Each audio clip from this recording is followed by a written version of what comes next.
സ്നേഹത്താൽ നിറയ്ക്കുമേ.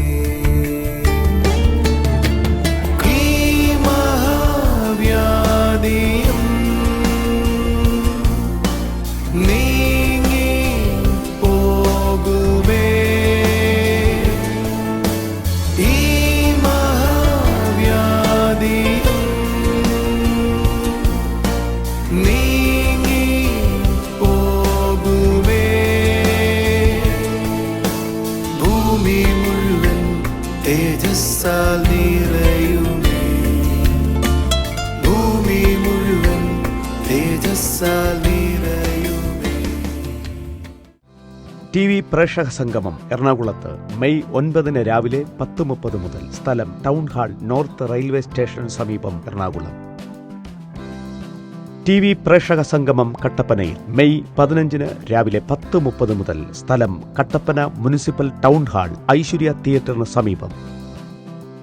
T V പ്രേക്ഷക സംഗമം തൃശൂരിൽ മെയ് 16 രാവിലെ 10:30 മുതൽ. സ്ഥലം കമ്മ്യൂണിറ്റി ഹാൾ, നെഹ്റു നഗർ, കുരിയച്ചിറ, തൃശൂർ. കർത്താവിൻ്റെ വന്യനാമം മഹത്വപ്പെടുമാറാകട്ടെ. നല്ലൊരു ദിവസം കൂടെ കർത്താവ് നമുക്ക് തന്നതിനായി നമുക്ക് ദൈവത്തെ സ്തുതിക്കാം. ഇന്ന് നമ്മൾ കേൾക്കാൻ പോകുന്നത് കഴിഞ്ഞ ദിവസം കേട്ടതിൻ്റെ തുടർച്ചയായ ഭാഗമാണ് ഇന്ന് നമ്മൾ കേൾക്കാൻ പോകുന്നത്. ഈ കാലഘട്ടത്തിൽ കർത്താവുമായുള്ള ബന്ധത്തിലേക്ക് ആളുകൾ വളരെ അടുക്കാൻ പോവുകയാണ്. ഇന്ന് നമ്മൾ കേൾക്കുന്ന പ്രൊഫറ്റിക് മെസ്സേജിൽ പറയുന്നൊരു കാര്യമുണ്ട്. കഴിഞ്ഞ നാളുകളിൽ ഒത്തിരി പിന്മാറ്റത്തിൽ പോയവരുണ്ട്. ദൈവമായിട്ടുള്ള ബന്ധത്തിലായിരുന്നവർ പോലും ആ ലൈഫിൽ നിന്ന് പുറകോട്ട് പോയവരുണ്ട്. എന്നാൽ ഈ കാലഘട്ടം കർത്താവ് തന്നിലേക്ക് അല്ലെങ്കിൽ ദൈവമായുള്ള ബന്ധത്തിലേക്ക് ആളുകൾ അടുത്തു വരികയാണ്. അതിൻ്റെ ഭാഗമായിട്ട് പ്രാർത്ഥിക്കുമ്പോഴും അല്ലെങ്കിൽ നിങ്ങളുടെ വീടുകളിൽ വിസിറ്റേഷനുകളുണ്ടാകും. ദൂതന്മാരെ കാണും, അല്ലെങ്കിൽ കർത്താവിൻ്റെ ശബ്ദം നിങ്ങളോട് സംസാരിക്കുന്ന വിധത്തിൽ വിസിറ്റേഷനുകളെ ചിലർ അനുഭവിക്കാൻ പോവുകയാണ്. ആർക്കത് വിശ്വസിക്കാൻ കഴിയും? ദൈവത്തിൻ്റെ പ്രവൃത്തിയുടെ സമയമാണിത്. നമ്മളെ അവൻ കണ്ടിരിക്കുന്നത് അവൻ്റെ വേലയുടെ ഭാഗമായിട്ടാണ്. ഇന്നത്തെ മെസ്സേജ് ഉറങ്ങിയിരിക്കുന്നവരെ ഉണർത്തുന്നതാകട്ടെ, പുറകോട്ട് പോയവരെ ഒരു ഉത്സാഹത്തിലേക്ക് കൊണ്ടുവരുന്നതാകട്ടെ. നമുക്ക് ആ മെസ്സേജിലേക്ക് പോകാം.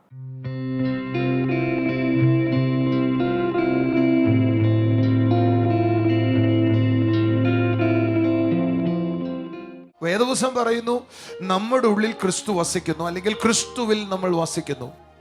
നിങ്ങൾ ശ്രദ്ധിക്കണേ, ഇത് നിങ്ങൾ എഴുതി വയ്ക്കണം, മറന്നു പോകരുത്.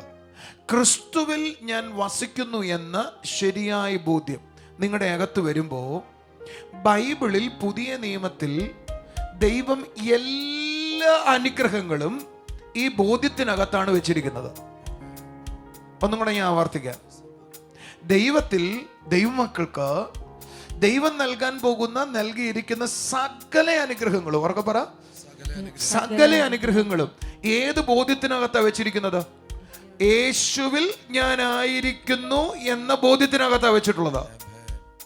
ഒന്നും കൂടെ പറയാം. സോളി എന്ന് പറഞ്ഞ് ഞാൻ പറഞ്ഞ വാചകം എന്ന് പറഞ്ഞേ. കർത്താവ് നമുക്ക് തന്നിരിക്കുന്ന എല്ലാ അനുഗ്രഹങ്ങളും ഈ ബോധ്യത്തിലാണുള്ളത്. ഏത് ബോധ്യത്തിലാ? ഞാൻ ക്രിസ്തുവിലാണ് എന്ന് പറഞ്ഞാൽ ക്രിസ്തുവിൽ ഞാൻ ആയിരിക്കുന്നു എന്ന ബോധ്യത്തിൽ അല്ലാതെ ഒരു അനുഗ്രഹങ്ങളും എനിക്ക് വാസ്തവത്തിൽ അനുഭവിക്കാൻ കഴിയത്തില്ല. ഇതൊരു വലിയ കാര്യമാണ്.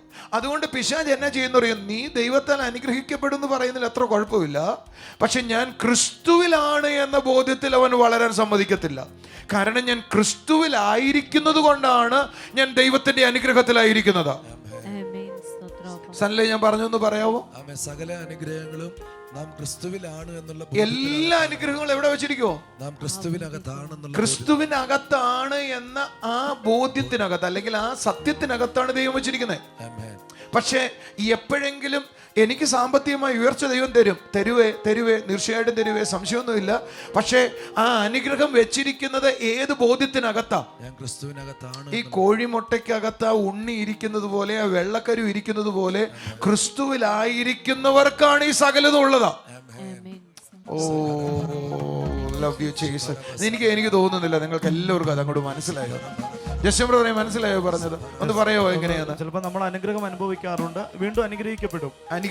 ഏത് അനുഗ്രഹവും ഞാൻ ക്രിസ്തുവിനകത്താണ് എന്നുള്ള ആ ഒരു ചിന്തയ്ക്കകത്താണ് എനിക്ക് വരുന്ന സകല കാര്യങ്ങളും എന്ന് പറഞ്ഞ ക്രിസ്തുവിൽ ഞാൻ ആയിരിക്കുന്നു, അല്ലെങ്കിൽ ക്രിസ്തു യേശുവിൽ ഞാൻ ഇരിക്കുന്നു, പിതാവൻ ദൈവത്തിനകത്ത് ഞാൻ ആയിരിക്കുന്നു, അല്ലെങ്കിൽ ദൈവത്തിൻ്റെ ഉള്ളിൽ ഞാൻ വസിക്കുന്നു എന്ന ബോധ്യത്തിൻ്റെ അളവനുസരിച്ചാണ് ക്രിസ്തീയ അനുഗ്രഹങ്ങളുടെ വാഗ്ദത്തങ്ങളുടെ എല്ലാ നിവർത്തീകരണവും വ്യക്തികൾ അനുഭവിക്കുന്നത്.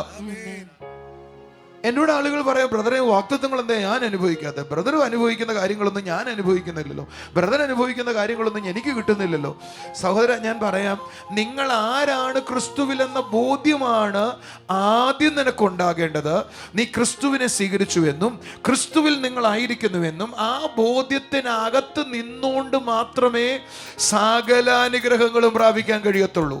ഒന്ന് പറഞ്ഞേ, ക്രിസ്തുവിൽ ഞാനായിരിക്കുന്നു എന്ന ബോധ്യത്തിൽ നിന്നുകൊണ്ട് മാത്രമേ സകല അനുഗ്രഹങ്ങളിലേക്കും എനിക്ക് കടക്കാൻ പറ്റത്തുള്ളൂ. ആമേൻ. ഞാനൊരു ഉദാഹരണം പറയട്ടെ. എൻ്റെ വീട്ടിനകത്തേക്ക് വരാതെ എൻ്റെ വീട്ടിലുള്ള സകല നന്മകൾ അനുഭവിക്കാൻ പറ്റുമോ? ആണോ? പറ്റുമോ? സത്യത്തിൽ ക്രിസ്തുവിൽ സനിലും ജസ്റ്റിനും കൊടുത്ത് വരാവോ? സനിലും ജസ്റ്റിനും കൊടുത്ത് വരാവോ? നിങ്ങളൊരു കവാടം പോലെ നിന്നേ, ഒന്ന് കവാടം പോലെ നിന്നേ, ഇങ്ങോട്ട് മുന്നോട്ട് വന്നേ, ഇങ്ങോട്ട് വന്നേ. നോക്കിക്കേ, അകത്തിരിക്കുന്നത് ഇത് സ്വർണ്ണ നാണയമാണ്, അത് വെള്ളി നാണയമാണ്, അത് പ്ലാറ്റിനമാണ്. മൊത്തം അതാണ്, മൊത്തം സ്വർണ്ണവും വെള്ളിയും ഒക്കെയാണ്. ഒന്നും കൂടെ മുന്നോട്ട് വന്നേ. നോക്ക, ഇതെന്തുവാ? ഇത് എൻ്റെ വീടാണ്. വീട്ടിനകത്ത് മുഴുവൻ സ്വർണ്ണ നാണയവും വെള്ളി നാണയവും പ്ലാറ്റിനവും മൊത്തം നിറച്ച് വെച്ചേക്കുക. നോക്കിക്കേ, ഇത് വാസ്തവത്തിൽ ഈ വീട്ടിനകത്തേക്ക് കടക്കാതെ ആർക്കെങ്കിലും അനുഭവിക്കാൻ പറ്റുമോ? ഒരു നാളും പറ്റത്തില്ല. സാധിക്കുമോ? ഒരാൾ ഇതിന് കുറച്ചൊന്ന് ചെരിഞ്ഞു തന്നപ്പോൾ ക്യാമറക്കാർക്കും കൂടെ കറക്റ്റ് ആയിട്ട് കിട്ടും. ഓക്കെ, ഇപ്പോഴാണ് മനസ്സിലായത്.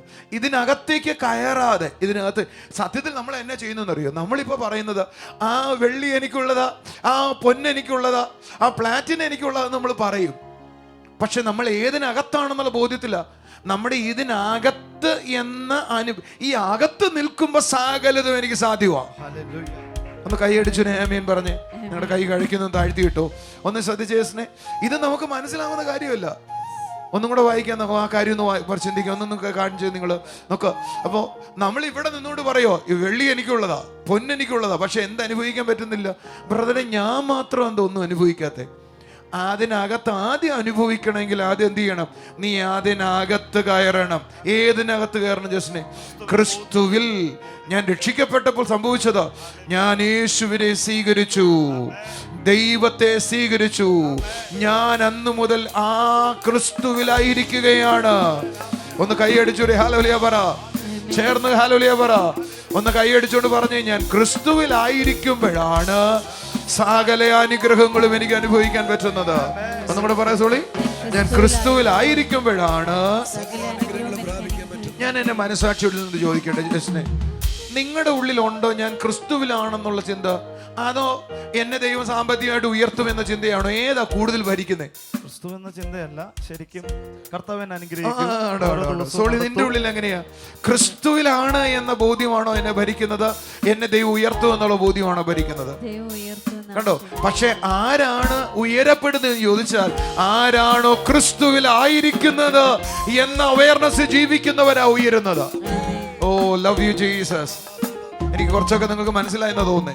ഒന്ന് കൈകളടിച്ചിട്ട് വിശ്വാസത്തോടെ പറഞ്ഞ്, ഞാൻ ക്രിസ്തുവിലാണ്, ഞാൻ യേശുവിലാണ്, ഞാൻ യേശുവിലാണ്. അതുകൊണ്ടാ പൗലോസ് പറഞ്ഞ്, ഇത് പൂർവ്വകാലങ്ങൾക്ക് മറഞ്ഞാ കിടന്നിരുന്നത്. എന്താ ചെയ്തത്? പൂർവ്വകാലങ്ങൾക്ക് മറഞ്ഞാ കിടന്നിരുന്നത്. എന്നാൽ ഇപ്പോൾ സകലർക്കും അത് വെളിപ്പെട്ടിരിക്കുകയാണ്.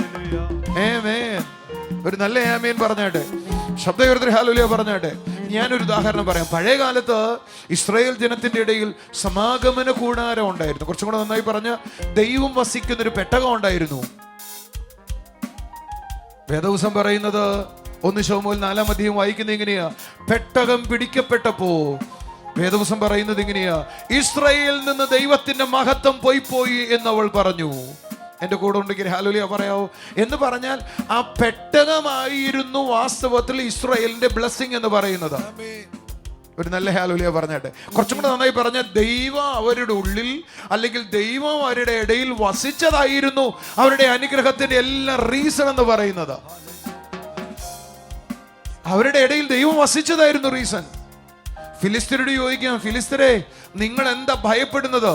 അവര് പറയും, ഇസ്രായേലിൽ ഒരു ദൈവമുണ്ട്.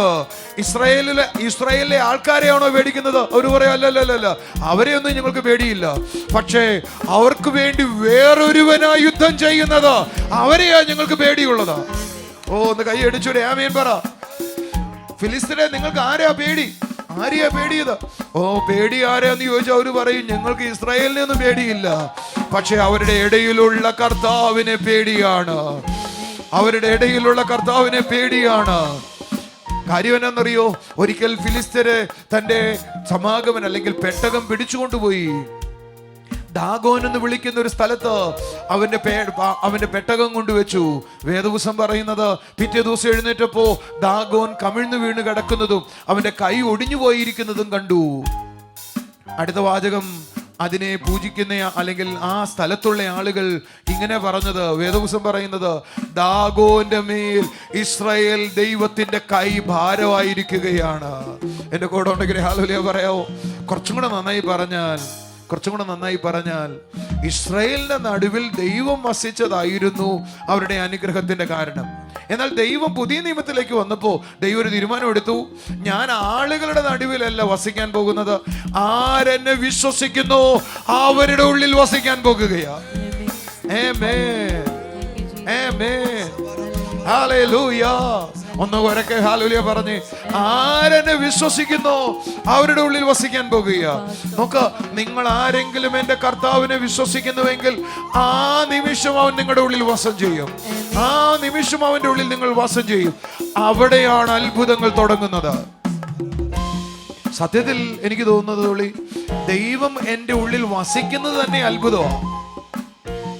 അന്നു മുതൽ എന്റെ അത്ഭുതത്തിന്റെ പടികേറലാണ്. ഒരു നല്ല ഹല്ലേലൂയ പറയാവോ? ഞാനിന്ന് വായിക്കുമ്പോൾ, ദൈവദിനം വായിക്കുമ്പോൾ എൻ്റെ ഉള്ളിൽ തോന്നുക, 1 കൊരിന്ത്യർ 1:30 വാക്യം, നിങ്ങളോ അവനാൽ ക്രിസ്തുയേശുവിൽ ഇരിക്കുന്നു. എന്നിട്ട് പൗലോസ് പറയുക, അവൻ നമുക്ക് ദൈവത്തിന്റെ ജ്ഞാനമാണ്. ആമേൻ. അടുത്ത വാചകം പറയുക, അവൻ നമുക്ക് ദൈവത്തിന്റെ നീതിയാണ്, അവൻ നമുക്ക് ദൈവത്തിന്റെ വിശുദ്ധിയാണ്, അവൻ നമ്മുടെ ദൈവത്തിന്റെ വീണ്ടെടുപ്പാണ്. നിങ്ങൾക്ക് ശ്രദ്ധിക്കാവോ? ഇനി ബൈബിളിലെ കുറച്ച് കാര്യങ്ങൾ ഞാൻ പറയാം. നിങ്ങൾക്ക് സാധിക്കുന്നുവെങ്കിൽ ഒരു ഹോംവർക്ക് എന്ന പോലെ ഇന്ന് നിങ്ങൾ സാധിക്കുന്നുവെങ്കിൽ എഫേസ്യ ലേഖനം ഒന്ന് വായിക്കണം. നിങ്ങൾ എഫേസ്യ ലേഖനം 1 മുതൽ വായിച്ചാൽ നമുക്ക് കാണാം 1:3 വാക്യം, ക്രിസ്തുയേശുവിൽ സ്വർഗത്തിലെ സകല അനുഗ്രഹങ്ങളാൽ ഞാൻ നിറച്ചിരിക്കുന്നു. അപ്പോൾ സ്വർഗത്തിലെ സകല അനുഗ്രഹം ആരിലായിരിക്കുന്നേ? ക്രിസ്തുയേശുവിലായിരിക്കുന്നേ. ഓ, നിങ്ങളൊന്ന് കൈ അടിച്ചില്ലല്ലോ അതിന്. ഒന്ന് നല്ല ആമീൻ പറഞ്ഞാട്ടെ. അടുത്ത വാക്യം 6 വാക്യം വായിച്ചാൽ കാണാം, ക്രിസ്തുയേശുവിൽ ദൈവത്തിന്റെ സകല കൃപാമഹത്വവും നിങ്ങൾക്ക് തന്നിരിക്കുവാണ്. അപ്പൊ എവിടെയാ കൃപമഹത്വം ഇരിക്കുന്നേ? പറ, ക്രിസ്തുയേശുവിലായിരിക്കുന്നത്. ഒന്ന് കൈ അടിച്ചു ആമീൻ പറയാവോ? ഒരു ശബ്ദം ഉയർത്തി ഹല്ലേലൂയ പറയാവോ? കർത്താവ് പറയുക, യോഹന്നാന്റെ സുവിശേഷം 17:22 വാക്യം, എന്റെ മഹത്വം ഞാൻ നിങ്ങൾക്ക് തന്നിരിക്കുക, നിങ്ങൾ എന്നിലും ഞാൻ നിങ്ങളിലും വസിക്കുകയും ആ മഹത്വം നിങ്ങൾ അനുഭവിക്കുകയും ചെയ്യും. എവിടെയായിരിക്കുന്നത്? ക്രിസ്തുയേശുവിലായിരിക്കുന്നേ. ഒരു ഹല്ലേലൂയ പറയാവോ? നിങ്ങൾക്ക് ശബ്ദം ഉയർത്തി ഹല്ലേലൂയ പറയാവോ? നോക്ക, വേദപുസ്തകം പറയുക, ക്രിസ്തുയേശുവിൽ അവന്റെ രക്തത്താൽ നമുക്ക് വീണ്ടെടുപ്പുണ്ട്. യേശുവിലാണോ രക്തം കൊണ്ടൊരു വിമോചനമുണ്ട്. ഒരു നല്ല ആമീൻ പറയാവോ? എഫേസ്യ ലേഖനം 1:11, ആ ക്രിസ്തുയേശുവിൽ നമ്മൾ അവകാശങ്ങൾ പ്രാപിച്ചു. അപ്പൊ എവിടെയാ അവകാശം കിട്ടുന്നത്? ഞാൻ അവകാശങ്ങൾ പ്രാപിക്കും, ഞാൻ ഉയർച്ച പ്രാപിക്കും. വെയിറ്റ് ബ്രദർ, നിന്റെ തലയിൽ ഏറ്റവും ആദ്യത്തെ ബോധ്യം എന്ത് വേണം? ഞാൻ യേശുവിലാണ്. ഒന്ന് കൈയടിച്ചു ആമീൻ പറഞ്ഞ്, ഞാൻ യേശുവിലാണ്. നമ്മൾ പറയാം അവകാശങ്ങൾ പ്രാപിക്കും ഞാൻ. ബ്രദർ, ആദ്യം വേണ്ടത് ഞാൻ യേശുവിലാണെന്നുള്ള ബോധ്യം പറഞ്ഞാൽ, സഹോദരങ്ങളെ, ഞാൻ യേശുവിലാണെന്നുള്ള ബോധ്യം വന്ന് വിശുദ്ധനാകും. യേശുവിലാണെന്നുള്ള ബോധ്യം വന്ന് വായി തുറന്ന് എന്തെങ്കിലും പറയത്തില്ല. യേശുവിലാണെന്ന് ബോധ്യം വന്ന് എന്തെങ്കിലും ചെയ്യാൻ എനിക്ക് കഴിയത്തില്ല. നിങ്ങൾ നോക്കിക്കേ, എഫേസ്യ ലേഖനം പറയുന്ന അവനിൽ നാം അവകാശം പ്രാപിച്ചു. ആരിൽ അവകാശം പ്രാപിച്ചു? നമ്മൾ ക്രിസ്തു യേശുവിലാകുമ്പോ കണ്ടു. അതുകൊണ്ടാണ് പറഞ്ഞേ, ദൈവദിനത്തിൽ എത്ര വാഗ്ദത്തങ്ങളുണ്ടോ അത് ക്രിസ്തുവിൽ ഉവ്വ് എന്നാണ്. അപ്പൊ വാഗ്ദത്തങ്ങൾ മുഴുവൻ എവിടെയാ കിടക്കുന്നത്? ക്രിസ്തു. അല്ലല്ല, സെപ്പറേറ്റ് ഇരിക്കുക. നമ്മൾ ക്രിസ്തുവിലാണെന്ന ബോധ്യത്തിൽ ജീവിക്കുന്നവർക്കാണ് വാഗ്ദത്തങ്ങളെല്ലാം യെസ്. ഒരു നല്ല ആമേൻ പറഞ്ഞേ. ഞാൻ യേശുവിലാണെന്നുള്ള ബോധ്യത്തിൽ ജീവിക്കുമ്പോഴേ യഥാർത്ഥത്തിൽ എന്തുണ്ടാകുന്നേ? എല്ലാ വാക്തത്വങ്ങളും യെസ് യെസ് യെസ് എന്നാകുന്നേ. ഞാൻ നിങ്ങളോട് ചോദിക്കട്ടെ, ഞാൻ യേശുവിലാണെന്ന ബോധ്യത്തിലാണോ ജീവിക്കുന്നത്? ഞാൻ നിങ്ങളോട് പറയാം സൗരങ്ങളെ, പിശാച് നമ്മൾ വഞ്ചിക്കുന്ന സ്ഥലം ഞാൻ ഇതുവരെയും കർത്താവിൻ്റെ കൂടെയല്ല. നമ്മുടെ അകത്ത് ഞാൻ അവനിലാണെന്നുള്ള ബോധ്യത്തിൽ നിന്ന് നമ്മൾ എങ്ങനെയെങ്കിലും പിശാചിനെ വലിച്ചിളക്കിക്കൊണ്ടേയിരിക്കും. ഒരു ഹല്ലേലൂയ പറഞ്ഞാട്ടെ. നിങ്ങൾ ശ്രദ്ധിച്ചിട്ടുണ്ടോ, നമ്മൾ ഈ കുഞ്ഞുങ്ങളായിരിക്കുന്ന സമയത്തെ എന്തെങ്കിലും കുരുത്തക്കേട് കാണിക്കും. എൻ്റെ വീട്ടിലെ 2 പെങ്ങന്മാരുണ്ടായിരുന്നു. അവർ പറയും, അങ്ങോട്ട് ചെല്ലടാ പപ്പയുടെ അടുത്ത്. നിങ്ങൾ പറയുന്നത് കേട്ടിട്ടുണ്ടോ? നിങ്ങളോട് പറയാറുണ്ടോ? നമുക്ക് പപ്പയുടെ അടുക്കപ്പോഴുള്ള ധൈര്യം മുഴുവൻ അങ്ങ് പോകും അതോടെ. സല്ല എങ്ങനെയാ? അങ്ങനെ തന്നെയാണ്. നമ്മുടെ വീട്ടിലെ പെങ്ങന്മാർ പറയാം, എൻ്റെ 2 പെങ്ങന്മാരുണ്ടായിരുന്നു. 2 കൂടെ എന്നോട് പറയാം, നീ ഇങ്ങോട്ട് ചെല്ലേ, നിന്നെ നോക്കിയിരിക്കുവാ, ഇപ്പൊ കിട്ടൂടാ നിനക്ക്. അല്ലെ മമ്മിയെ നോക്കിട്ട് പറയും, ചെല്ലു മമ്മിയുടെ അടുത്തോട്ട്, ഇപ്പൊ പണി വരും. സത്യത്തിൽ പിന്നെ മമ്മിയെ കാണാതിരിക്കാൻ എന്തൊക്കെ ചെയ്യാവോ അതായിരിക്കും നമ്മൾ ചെയ്യുന്നത്. അങ്ങനെയാണോ? നമ്മൾ അങ്ങനെയല്ലേ? ഇത് തന്നെയാ പിശാച് ഒപ്പിക്കാൻ രസം. നമുക്ക് ധൈര്യപൂർവ്വം അങ്ങോട്ട് ചെല്ലാൻ നേരത്ത്, അങ്ങോട്ട് ചെല്ല, ഇപ്പൊ കിട്ടൂടാ നിനക്ക് പണി എന്നൊരു തോന്നൽ വന്നാൽ പിന്നെ എന്ത് ചെയ്യത്തില്ല, അടുത്തേക്ക് പോകും. നമ്മൾ പ്രാർത്ഥിക്കാനിരിക്കുമ്പോ തോന്നും പ്രാർത്ഥിക്കണ്ട, നമ്മളങ്ങ് സ്ലിപ്പായിക്കൊണ്ടേയിരിക്കും. നമ്മുടെ കോൺഫിഡൻസ് നശിപ്പിക്കുക എന്നതാണ് പിശാചിന്റെ ഏറ്റവും വലിയ സൂത്രം. സൗരങ്ങളെ, നിങ്ങളുടെ കോൺഫിഡൻസ് നഷ്ടപ്പെട്ടവരായിട്ടാണോ ഇരിക്കുന്നത്? അതുകൊണ്ടാണ് വേദപുസ്തകം പറയുന്നത്, നമ്മുടെ സ്വർഗസ്വനായ പിതാവ് എന്നോട് സഹതാപം കാണിക്കാൻ കഴിയാത്തവനല്ല, പാപമൊഴികെ സകലത്തിനും നമുക്ക് തുല്യനായി പരീക്ഷിക്കപ്പെട്ടവനാ. അതുകൊണ്ട് കൃപ ലഭിക്കേണ്ടതിന്, ദയ ലഭിക്കേണ്ടതിന്, കരുണ ലഭിക്കേണ്ടതിന് അവന്റെ സിംഹാസനത്തിന്റെ അടുക്കിലേക്ക്, അവന്റെ അടുക്കിലേക്ക് ധൈര്യപൂർവ്വം കയറി ചെല്ലാൻ കഴിയണം. തക്ക സമയത്ത് കൃപ പ്രാപിക്കേണ്ടതിന്, തക്ക സമയത്ത് കരുണ ലഭിക്കേണ്ടതിന്. സൗരങ്ങളെ, ഇത് നമ്മുടെ അകത്ത് പൊയ്ക്കളയും. നമ്മൾ അവന്റെ ഉള്ളിലാണെന്നുള്ള ബോധ്യത്തിൽ നിന്ന് നമ്മളെ അവൻ വലിച്ചകറ്റിക്കളയും. എൻ്റെ കൂടെ ഉണ്ടെങ്കിൽ ഒരു ഹല്ലേലൂയ പറയാവോ? സൗരങ്ങളെ, ഇതൊരു വലിയ കാര്യമാണ്. ഞാൻ ക്രിസ്തുവിലാണ് എന്ന ബോധ്യത്തിൽ ജീവിക്കുന്നവരാണ് എല്ലാ അനുഗ്രഹത്തിലും ജീവിക്കുന്നത്. നിങ്ങൾ സംസാരിക്കുമ്പോൾ വലിയൊരു അഭിഷേകത്തിൻ്റെ ചലനമുണ്ടാകും. ആളുകൾ ദൈവത്തിൻ്റെ ഫേവർ അനുഭവിക്കാൻ പോവുകയാണ്. പുതിയൊരു കാലഘട്ടത്തിലേക്കാണ് നമ്മളായിരിക്കുന്നത്. ദൈവത്തിൻ്റെ പ്രവൃത്തിയെ നമുക്ക് സ്വാഗതം ചെയ്യാം. കർത്താവിൻ്റെ പ്രവൃത്തിക്കായി നമ്മളെ തന്നെ ഏൽപ്പിച്ചു കൊടുക്കാം. കർത്താവ് വലിയ കാര്യങ്ങൾ ചെയ്യുകയാണ്. ഇതുവരെ കണ്ടിട്ടില്ലാത്ത അത്ഭുതങ്ങളാലും അടയാളങ്ങളാലും കർത്താവ് സഭയെ നിറയ്ക്കുകയാണ്, ദേശത്തെ നിറയ്ക്കുകയാണ്, വ്യക്തികളെ പകരുകയാണ്. പുതിയ വിസിറ്റേഷനുകൾ ആളുകൾക്കുണ്ടാകട്ടെ, ഇതുവരെ ഇല്ലാത്ത അനുഭവങ്ങൾ ആളുകളിലുണ്ടാകട്ടെ. അപ്പോൾ നിൻ്റെ കൃപയ്ക്കായി നന്ദി പറയുന്നു കർത്താവേ. ഓരോ വ്യക്തികളും ഈ ചലനത്തിൻ്റെ ഭാഗമാകട്ടെ. അപ്പോൾ അവിടുത്തെ കൃപയ്ക്കായി നന്ദി പറയുന്നു. ഇനി നമുക്ക് ചില സാക്ഷ്യങ്ങളിലേക്ക് പോകാം.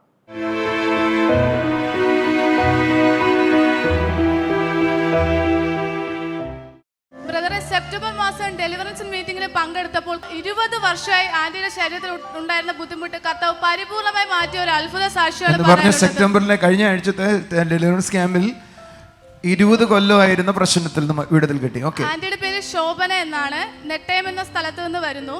ആന്റിക്ക് 20 വർഷമായിട്ട് ഇടത് സൈഡ് ബ്രസ്റ്റിന് താഴെയായിട്ട് തൊടുമ്പോൾ ബൾജ് ചെയ്യുന്ന ഒരു അവസ്ഥയുണ്ടായിരുന്നു. ഹോസ്പിറ്റലിൽ കാണിച്ച് എൻഡോസ്കോപ്പി ചെയ്തു. അപ്പോൾ ഹിയാറ്റൽ ഹെർണി എന്നാണ് പറഞ്ഞിരുന്നത്. സ്റ്റൊമക്കിന്റെ ഹൈറ്റസ് ഹെർണിയ ആണെന്ന് പറഞ്ഞു. ഇവിടെ ഭാഗത്തായിട്ട് ഇവിടെയായിട്ടാണ് ഹെർണിയ ഉണ്ടായിരുന്നത്. ഇവിടെ അടിവശത്തായിട്ട്, ബ്രസ്റ്റിന്റെ അടിവശത്തായിട്ട് എന്ന് പറഞ്ഞാൽ തൊട്ടാ പുറത്തേക്ക് ചാടി വരും. അല്ല ബ്രദറെ, അത് നമ്മൾ എന്തെങ്കിലും വേണ്ടാത്ത എണ്ണയൊക്കെ കഴിക്കുക, പുളിയുള്ളതൊക്കെ കഴിക്കുക. പിന്നെ 2 ദിവസം എനിക്ക് ഭയങ്കര ബുദ്ധിമുട്ടായിരിക്കും. അപ്പോൾ ഇവിടെ വരുന്ന ഡെലിവറൻസ് മീറ്റിങ്ങിന് വരുന്നതിന് 2 ദിവസത്തേക്ക് പോലെ ഇത് കൂടുതലായിട്ടുണ്ടായിരുന്നു. ബ്രദറെ ദൂത് പറഞ്ഞായിരുന്നു എനിക്കിവിടെ പ്രോബ്ലം ഉണ്ടെന്ന് ദൂത് പറഞ്ഞായിരുന്നു. അപ്പം അന്ന് പോലെ ഞാൻ പ്രാർത്ഥിക്കുന്നുണ്ടായിരുന്നു. അപ്പം എന്ത് കഴിച്ചാലും എനിക്ക് തകട്ടി പുറത്ത് വരുക. നിമിത്തം ഉണ്ടായതാ. അത് 2.5 സെന്റിമീറ്ററിന്റെ ആണെന്ന് 20 വർഷം മുമ്പേ ബോംബെ വെച്ച് ഡോക്ടർ ചെയ്തപ്പോൾ എന്നോട് പറഞ്ഞതാണ്. പിന്നെ കുറേ കാലം ഞാൻ മരുന്നുകൾ കഴിച്ചു. പിന്നെ മരുന്ന് കഴിച്ച് ഞാൻ തന്നെ വിട്ടു. അങ്ങനെ പിന്നെ പ്രോബ്ലം വരുമ്പോൾ ഒരാഴ്ച മരുന്ന് കഴിക്കും, പിന്നെ വിടും. അങ്ങനായിരുന്നു ഇത്. പിന്നെ ഇവിടെ വന്നതിന് ശേഷം എനിക്ക് പൊതുവെ ടോട്ടലി എനിക്ക് ഒരു ചേഞ്ച്, ഒരു ആരോഗ്യം കിട്ടിയ പോലെ ഒക്കെ എനിക്ക് ഫീൽ ചെയ്യുന്നുണ്ടായിരുന്നു. ഒരു നല്ല കൈയടി കൊടുത്ത കർത്താവിനെ. കർത്താവിന്റെ കർത്താവിന്റെ കൂടി ഇരിക്കുന്നത് നമുക്ക് ആരോഗ്യം റിസ്റ്റോർ ചെയ്യാൻ കാരണമാവെന്ന് വിശ്വസിക്കുന്നുണ്ടോ? അങ്ങനെയാണ് ഞാൻ ഡെലിവറൻസ് ക്യാമ്പിൽ അവിടെ നാലാഞ്ചിറ വരുന്നത്. നാലാഞ്ചിറ വന്ന് ഞാൻ നല്ലതായിട്ട് പ്രാർത്ഥിച്ചപ്പോൾ ബ്രദർ പറഞ്ഞല്ലോ ഫ്രണ്ടിലോട്ട് വരാം, കണ്ണീര് കുടിക്കുന്നവർക്കൊക്കെ അപ്പോൾ ഞാനങ്ങനെ ഫ്രണ്ടിൽ വന്ന് മോളെ ഇവിടെ നിർത്തിയിട്ട് ഞാനിവിടെ നിന്നപ്പോൾ എനിക്കിവിടെ ചെസ്റ്റിന് ഭയങ്കരമായിട്ട് ഇങ്ങനെയുള്ള വേദന അനുഭവപ്പെട്ടു. അപ്പോൾ ഞാൻ പ്രാർത്ഥിച്ചുകൊണ്ട് തന്നെ നിൽക്കുകയായിരുന്നു. അങ്ങനെ പിന്നെ ബാക്കിൽ പോയി ഇരുന്ന് കുറച്ച് കഴിഞ്ഞപ്പോൾ അത് കുറഞ്ഞു. വീട്ടിൽ ചെന്നപ്പോൾ ഇല്ല. പിറ്റേ ദിവസവും ഞാൻ വന്നപ്പോൾ എനിക്ക് പിന്നെ ആ വേദന ഫീൽ ചെയ്ത്. അങ്ങനെ ഞാൻ കർത്താവിനോട് പ്രാർത്ഥിച്ചുകൊണ്ട് നിൽക്കുമ്പോൾ എനിക്ക് എന്തോ ഇവിടുന്ന് ഇളകിപ്പോകുന്നതായിട്ട് എനിക്കൊന്ന് ഫീൽ ചെയ്തു. അപ്പോൾ അതിന് ശേഷം 2 ദിവസം കൊണ്ട് ഞാൻ എല്ലാം കഴിക്കുന്നു, വറുത്തതും കറികളും ഒക്കെ കഴിക്കുന്നു. പക്ഷെ എനിക്ക് ഒരു കേറി വന്നിട്ടില്ല. ദൈവം ചെയ്ത ഉപകാരങ്ങൾ നന്ദി നന്ദി പറഞ്ഞിടാ. ദൈവം ചെയ്ത ഉപകാരങ്ങൾ നന്ദി നന്ദി പറഞ്ഞിടാ. ആയുസ്സുള്ള കാലമെല്ലാം നന്ദി പറഞ്ഞാരാധിക്കാം. ആയുസ്സുള്ള കാലമെല്ലാം നന്ദി പറഞ്ഞാരാധിക്കാം. ആരാധന ആരാധന ചേർന്ന് പഠിക്കേ. ആരാധന ആരാധന ആരാധന ആരാധന ആരാധന ആരാധന. പറഞ്ഞേ ബ്രദറെ, ഏറ്റവും എടുത്തു പറയേണ്ടത് ആൻറ്റി ഈ പ്രശ്നമുള്ളത് കാരണം എപ്പോഴും ബാഗിൽ ഗ്യാസ്ട്രിക് ടാബ്ലറ്റ് ഇട്ടിരിക്കുമായിരുന്നു. എന്നാൽ ഈ ഡെലിവറൻസിൽ പങ്കെടുത്തതിന് ശേഷം അതിന്റെ ഉപയോഗം ആൻറ്റിക്ക് ആവശ്യം വന്നില്ല. Wonderful Jesus. ഗ്യാസിന്റെ ടാബ്ലറ്റ് എപ്പോഴും വെക്കുമായിരുന്നു. കൈയടിച്ച് കർത്താവിനെ സ്തുതിച്ചേ. ദൈവം ചെയ്ത ഉപകാരങ്ങൾ. ഇനിയുണ്ടോ? രണ്ടാമത്തെ സാക്ഷ്യം എന്ന് പറയുന്നത് കഴിഞ്ഞ വെള്ളിയാഴ്ച ആന്റിയുടെ മോൾക്ക് ബ്രീത്തിങ് ഡിഫിക്കൽറ്റി അനുഭവപ്പെട്ടു. ആന്റി പോയപ്പോൾ ആ മോള് കട്ടിൽ ശ്വാസം കിട്ടാതെ വായു തുറന്നിരിക്കുന്ന ഒരു ഭീതിജനകമായ അവസ്ഥയായിരുന്നു. ആ സമയം ആന്റി ചർച്ച വിളിച്ചു പ്രാർത്ഥിച്ചു. ആ സമയോളം miracle sir normally Jijo brother ദൂത് പറഞ്ഞു, കിടക്കയിൽ ഒരു കുട്ടി ബ്രീത്തിങ് ഡിഫിക്കൽറ്റി ആയിട്ട് അനുഭവപ്പെടുകയാണ്, കർത്താവ് പരിപൂർണമായ സൗഖ്യം നൽകുന്നു എന്ന് പറഞ്ഞു. ആ സെക്കൻഡിൽ തന്നെ കർത്താവ് പരിപൂർണമായ സൗഖ്യം നൽകി. ആരാധന ആരാധന എന്ന് പറഞ്ഞേ. ആരാധന ആരാധന ആരാധന ആരാധന. ടി വി പ്രേക്ഷക സംഗമം കോട്ടയത്ത് മെയ് 22 രാവിലെ 10:30 മുതൽ. സ്ഥലം Mammen Mappila hall, Kottayam. T V പ്രേക്ഷക സംഗമം പാലക്കാട് മെയ് 23 രാവിലെ 10:30 മുതൽ. സ്ഥലം മോത്തി മഹൽ കല്യാണ മണ്ഡപം, KSRTC ബസ് സ്റ്റാൻഡിനു സമീപം, നൂറണി. ടി വി പ്രേക്ഷക സംഗമം കാട്ടാക്കട മെയ് 29 രാവിലെ 10:30 മുതൽ. സ്ഥലം ദേവി ഓഡിറ്റോറിയം, കാട്ടാക്കട. നാട്ടിലെ ഉണർവ് കരവാളൂർ മെയ് 29, 30 തീയതികളിൽ വൈകുന്നേരം 6:30 മുതൽ. സ്ഥലം കോയിപ്പുറം ഓഡിറ്റോറിയം, കരവാളൂർ. അനുഗ്രഹിക്കപ്പെട്ട ദൈവത്തിൻ്റെ പ്രവൃത്തികൾക്കായി, അത്ഭുതങ്ങൾക്കായി നന്ദി പറയുകയാണ്. എൻ്റെ ദൈവം ജീവിക്കുന്നു. കർത്താവിനോടുള്ള ബന്ധത്തിലായിരിക്കുന്നവർക്ക് ആ അത്ഭുതങ്ങളെ അനുഭവിക്കാൻ കഴിയുന്നത്. ഓരോ അത്ഭുതവും ദൈവസ്നേഹത്തെ നമ്മളോട് പങ്കുവെക്കുകയാണ്. ഹല്ലേലൂയ. വേറൊരാൾക്ക് ആ അത്ഭുതത്തെ എത്രത്തോളം വലുപ്പമായി കാണാമെന്ന് അറിയത്തില്ല. പക്ഷേ ആവശ്യം സൃഷ്ടിയുടെ മാതാവെന്നാണ് പറയുന്നത്. തൻ്റെ ജീവിതത്തിലായിരിക്കുന്ന വേദനയിലും പ്രയാസത്തിലും കർത്താവ് ചെയ്യുന്ന കുഞ്ഞു കാര്യം പോലും അത് നമ്മുടെ ജീവിതത്തിൽ വലിയ അത്ഭുതമാണ്. നിങ്ങൾ ഏതിനാൽ ഭാരത്തോടായിരിക്കുന്നു, കർത്താവിൻ്റെ കരങ്ങളിൽ ഏൽപ്പിച്ചാട്ടെ. അവൻ മധ്യായവനാണെന്ന് പറഞ്ഞാട്ടെ. അവൻ നമ്മുടെ ജീവിതത്തെ പണിയുന്നവനാണ്, ഉള്ളം കയ്യിൽ വഹിക്കുന്നവനാണ്, നമ്മളോട് ചേർന്നായിരിക്കുന്നവനാണ്. ആ കരങ്ങളിൽ അതൊന്ന് ഏൽപ്പിച്ചാട്ടെ. അപ്പോൾ ഞങ്ങളെ കാണുന്ന കുടുംബങ്ങളിൽ അവിടുത്തെ കൃപ ചലിക്കണമപ്പാ, അവിടുത്തെ കൃപ ചലിക്കണമപ്പാ. യേശുവേ, നിൻ്റെ കൃപ ചലിക്കണമപ്പാ. കുടുംബ ജീവിതത്തിൽ സ്വസ്ഥതയില്ലാതായിരിക്കുന്ന ഒരു വ്യക്തി എനിക്ക് കാണാം. ഹല്ലേലൂയ. Thank you Jesus. എല്ലാം ഉണ്ട് എന്ന് പറയുന്നിടത്ത് ആമീൻ. തനിക്ക് വേണ്ടതില്ല, സ്വസ്ഥതയില്ല, ദൈവത്തിൻ്റെ സമാധാനമില്ല. കർത്താവെ, ഇന്നു മുതൽ ആ വീടിന്മേൽ അവിടുത്തെ രക്ഷയുണ്ടാകണം അപ്പാ. കർത്താവെ, സ്വസ്ഥതയുള്ള സമാധാനമുള്ള അനുഭവത്തിലേക്ക് വരട്ടെ അപ്പാ. ആ വീടിന്മേൽ അവിടുത്തെ കൃപ ചലിക്കണം അപ്പാ. ആ വീടിന്മേൽ അവിടുത്തെ കൃപ ചലിക്കണം അപ്പാ. യേശുവേ, അവിടുത്തെ പ്രവൃത്തിക്കായി നന്ദി പറയുന്നു. Thank you Jesus, thank you Jesus. അതേപോലെ സ്കൂളിൽ ജോലി ചെയ്യുന്ന ഒരു വ്യക്തിക്ക് വേണ്ടി പ്രാർത്ഥിക്കുകയാണ്. കർത്താവെ, ആ വ്യക്തി ആഗ്രഹിക്കുന്ന ഒരു അത്ഭുതമുണ്ട്. യേശു, ആ വ്യക്തിയുടെ ജീവിതത്തിൽ അത് ഉണ്ടായി വരട്ടെ അപ്പാ. യേശുവിൻ്റെ നാമത്തിൽ അത് ഉണ്ടായി വരട്ടെ അപ്പാ. അത് ഉണ്ടായി വരട്ടെ അപ്പാ. ആമീൻ. Thank you Jesus. ആമീൻ. കുതിരയെപ്പോലെ വേഗത്തിൽ ഓടുന്ന ഒരു വ്യക്തിയായിട്ട് ആ വ്യക്തിയെ അവിടുന്ന് മാറ്റുന്നതോർത്ത് നന്ദി പറയുന്നു കർത്താവെ. അപ്പോൾ അവിടുന്ന് ചെയ്യുന്ന കൃപയ്ക്കായി നന്ദി പറയുന്നു.